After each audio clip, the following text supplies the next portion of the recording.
भारत का संविधान भाग तृतीय अनुच्छेद 18 उपाधियों का उन्मूलन।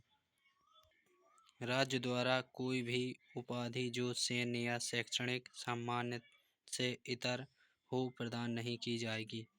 भारत का कोई भी नागरिक किसी विदेशी राज्य से कोई उपाधि स्वीकार नहीं करेगा। कोई भी व्यक्ति जो भारत का नागरिक नहीं है, राज्य के अधीन कोई लाभ या विश्वास का पद धारण करते हुए राष्ट्रपति की सहमति के बिना किसी विदेशी राज्य से कोई उपाधि स्वीकार नहीं करेगा। राज्य के अधीन लाभ या विश्वास का कोई पद धारण करने वाला कोई भी व्यक्ति राष्ट्रपति की सहमति के बिना किसी विदेशी राज्य से या उसके अधीन किसी भी प्रकार का उपहार, पारिश्रमिक या पद स्वीकार नहीं करेगा। संस्करण 1 अनुच्छेद 12 भारतीय संविधान का प्रारूप 1948। 1. राज्य द्वारा कोई उपाधि प्रदान नहीं की जाएगी। 2. भारत का कोई भी नागरिक किसी विदेशी राज्य से कोई उपाधि स्वीकार नहीं करेगा। 3. राज्य के अधीन लाभ या विश्वास का कोई पद धारण करने वाला कोई भी व्यक्ति राष्ट्रपति की सहमति के बिना किसी विदेशी राज्य से या उसके अधीन किसी भी प्रकार का कोई उपहार, पारिश्रमिक, पदवी या पद स्वीकार नहीं करेगा। संस्करण 2 अनुच्छेद 18 भारतीय संविधान 1950। 1.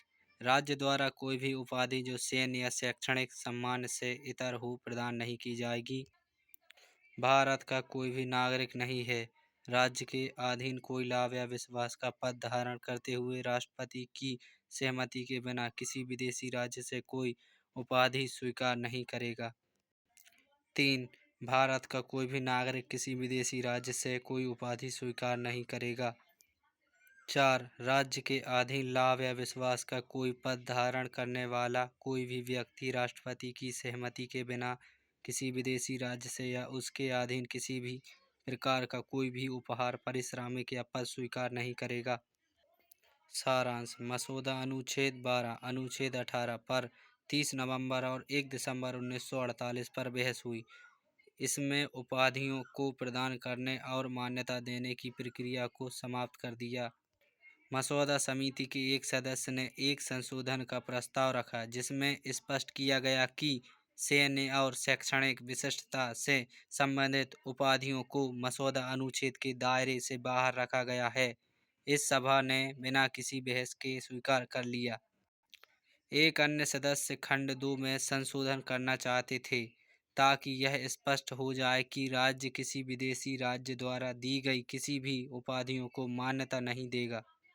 उन्होंने तर्क दिया कि अपने वर्तमान स्वरूप में मसौदा अनुच्छेद केवल भारतीय नागरिक को उपाधि स्वीकार करने से रोकता है, लेकिन राज्य को इसे मान्यता देने से नहीं रोकता है।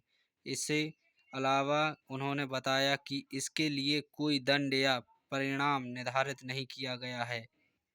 एक अन्य सदस्य ने तो यह तक कहा प्रस्ताव रखा कि इस तरह की अवधि स्वीकार करने वाला किसी भी व्यक्ति की भारतीय नागरिक समाप्त मानी जाएगी। प्रारूप समिति के अध्यक्ष ने जवाब दिया कि संसद एक कृत्य के लिए दंड निर्धारित करने के लिए अपनी अवशिष्ट शक्तियों का उपयोग कर सकती है। संशोधित मसौदा अनुच्छेद 1 दिसंबर 1948 को अपना लिया गया। जय हिंद।